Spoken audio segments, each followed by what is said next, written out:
Hello दोस्तों, आज आए हैं जनकपुर जानकी मंदिर के प्रांगण में। जो जनकपुर ये नेपाल में है और बहुत पुराना जानकी मंदिर है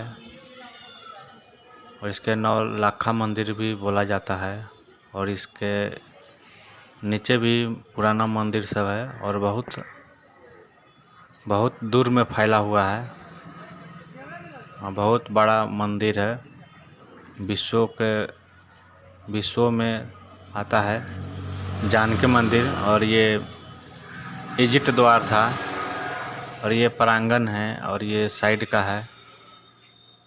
आपको यह वीडियो अच्छा लगे तो एक लाइक ज़रूर कर दीजिएगा। और देखिए कबूतरों को दाना खिलाया जा रहा है और यहाँ कबूतर भी बहुत ज़्यादा है। और मेरे चैनल पर जय जानकी माता कमेंट में ज़रूर लिखिएगा।